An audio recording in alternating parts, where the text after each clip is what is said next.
Can you imagine a company lasting for over 1,400 years? It saw empires rise and fall, it saw incredible new inventions. But through it all, it never gave up. This is the story of Gumi, a Japanese construction company that started in the year 578 and lasted until 2006. That makes it the oldest company in the world. Gumi's story shows us the power of tradition, never giving up, and amazing craftsmanship. In the year 578, a prince named Shotoku brought a new religion to Japan called Buddhism.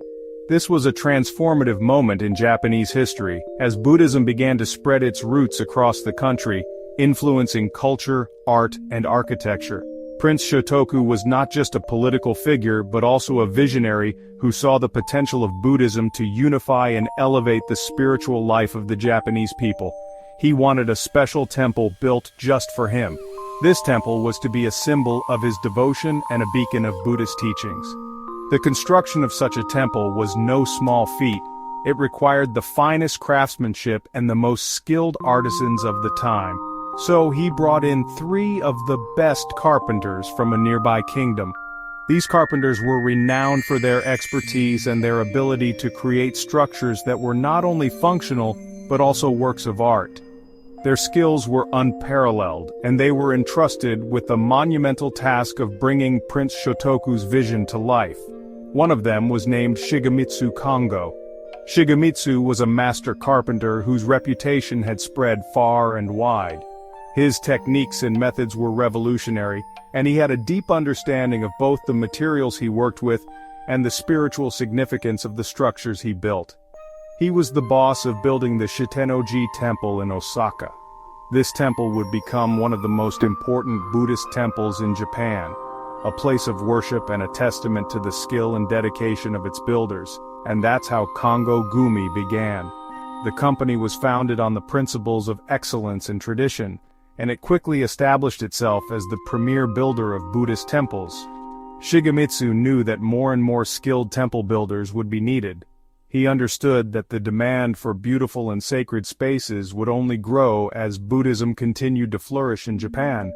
So, he turned his work into a family business, passing his skills down through many generations. Each generation of the Kongō family took pride in their heritage and their craft, ensuring that the knowledge and techniques were preserved and perfected over time. They became the best at building Buddhist temples in all of Japan. Their legacy is seen in the many magnificent temples that stand to this day, each one a testament to the enduring quality and spiritual significance of their work.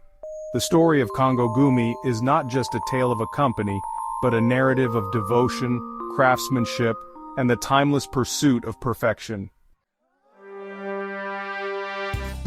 Gumi didn't just build temples, they understood how important they were to people's beliefs.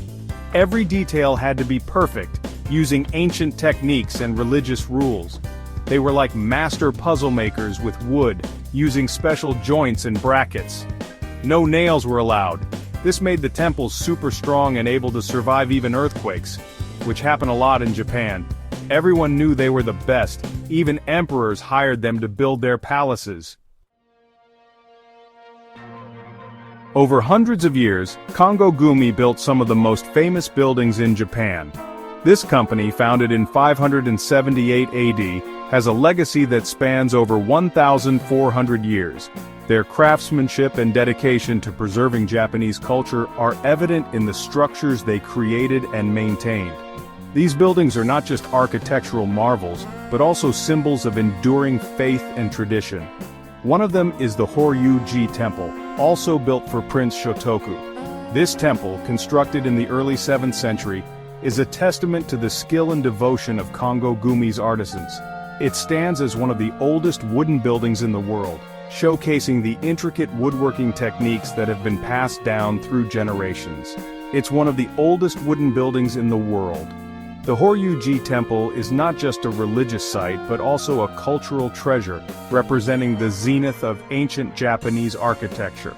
The temple complex includes several buildings, each with its own unique design and historical significance.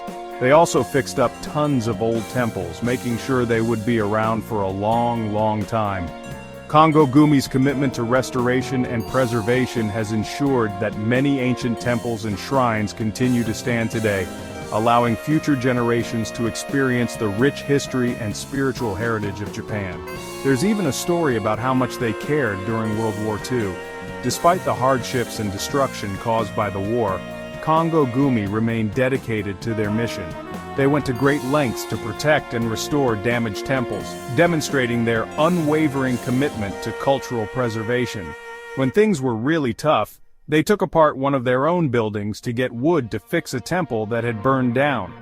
This act of sacrifice highlights the lengths to which Kongō-Gumi would go to ensure the survival of these sacred structures. Their resourcefulness and dedication are truly inspiring. That's how much they believed in protecting these special places.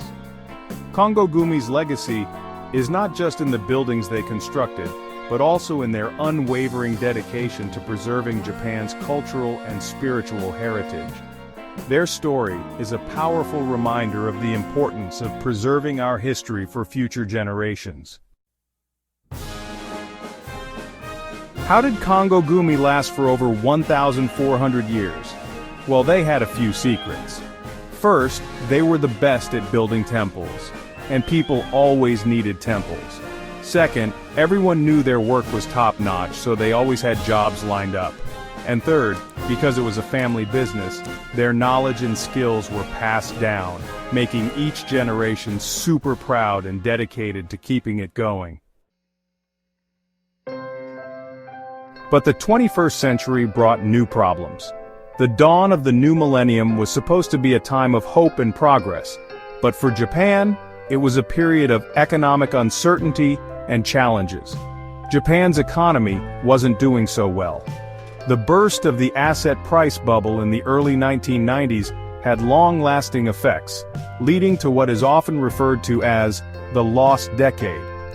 Businesses struggled, and consumer confidence was low.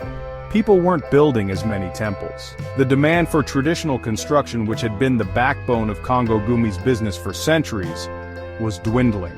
The cultural shift towards modernization meant fewer resources were allocated to preserving historical architecture, and new ways of building were becoming popular.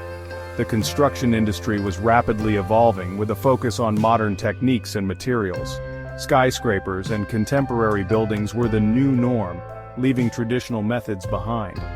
Even Kongō-Gumi, with its amazing history, was struggling. The company, which had been passed down through generations, faced unprecedented financial difficulties. The weight of its legacy was both a source of pride and a heavy burden. They had a lot of debt and had to make a tough choice. The leadership knew that drastic measures were needed to ensure the company's survival. Meetings were held, and difficult decisions were made in the hope of finding a viable path forward. In 2006, after more than 1,400 years, Kongō-Gumi joined with a bigger construction company called Takamatsu Construction. This merger was seen as a lifeline, providing the financial stability that Kongō-Gumi desperately needed. It was the end of an era. The merger marked the conclusion of Kongō-Gumi's long-standing independence, a poignant moment in the history of Japanese business. The Kongō family wouldn't be in charge anymore. The legacy of the world's oldest continuously operating family business had to adapt to the changing times, but its story remains a testament to resilience and adaptation. Some people thought joining a bigger company was the right move. Others were sad to see such a special company change. But Kongō-Gumi's story didn't end there. Takamatsu Construction knew how important the Kongō-Gumi name was. They kept it alive as a special part of their company that still focused on building temples. The special techniques, passed down for generations, are still used today, just under new leadership. Kongō-Gumi is more than just a company. It's a story about Japanese culture, history, and the power of tradition. They showed us that being really good at something, always trying to be the best and planning for the future is important. Even though they're not a family business anymore, Kongō Gumi still inspires us. Their 400-year journey proves that people can adapt, never give up, and leave something amazing behind. Kongō Gumi has a lot to teach us. They showed us that doing great work never goes out of style. They also showed us that it's possible to change with the times without forgetting what's important. But most importantly, they showed us that it's important to leave behind something special for the future. Something more important than just making money. Kongō Gumi's incredible story reminds us that this is possible.